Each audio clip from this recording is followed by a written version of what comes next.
স্ত্রীকে ভালো রাখা মানেই ভালো খাবার আর বাসস্থান নয়, তার আত্মিক শান্তিটা খুবই জরুরি।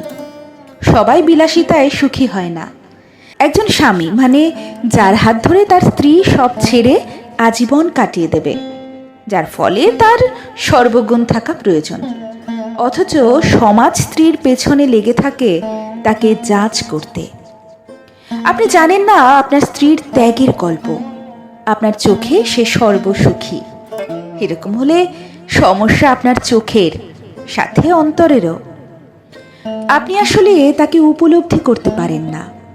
একটা স্বামী শুধু জীবনসঙ্গী নয়, বরং বাবা মায়ের স্নেহেও অংশীদার, স্ত্রীর উত্তম বন্ধু।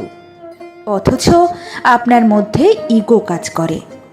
স্ত্রীর উপদেশ যদি শুনতে শরীর চলে, তাহলে বুঝে নিন শয়তান আপনাকে অহংকারে কাবু করে ফেলেছে। স্ত্রীর প্রতি যেমন স্বামীর কর্তৃত্ব রয়েছে, তদ্রূপ স্বামীর প্রতিও স্ত্রীর পূর্ণ হক রয়েছে।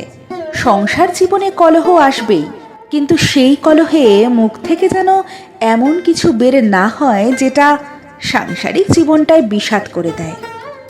জীবন কেটে যাবে, কিন্তু মুখের ভাষার কষ্টের ঘা কোনো মলমই শুকোবে না। স্ত্রীর অনুভূতিগুলো তার হয়ে ভাবলে বুঝতেন তাকে। বিশ্বাস করুন, জগতের সব নারী ভালোবাসা, আদর ও আহ্লাদের কাঙাল।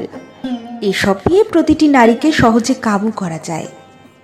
আপনি একটু ভাবুন, স্ত্রীর পরিবার থেকে কেউ আপনার বিরুদ্ধে কিছু বললে আপনি মারাত্মক চটে যাবেন, হয়তো কোনোদিন শ্বশুরবাড়ি পা রাখবেন না। অথচ প্রতিনিয়ত আপনার স্ত্রীর সাথে এটাই হয়ে চলে। যেখানে আপনিই পারেন না ফ্যামিলি ছাড়া কাউকে আপন করতে, সেখানে তার উপর কিভাবে চাপিয়ে দেন। মেয়ে বলে কি মানুষ না? আপনিও যেই মায়ের সন্তান, সেও মায়েরই সন্তান, বরং বাবার রাজকুমারীও। আচ্ছা, কোন আইনে লেখা একটা মেয়েকে এসব সহ্য করতেই হবে?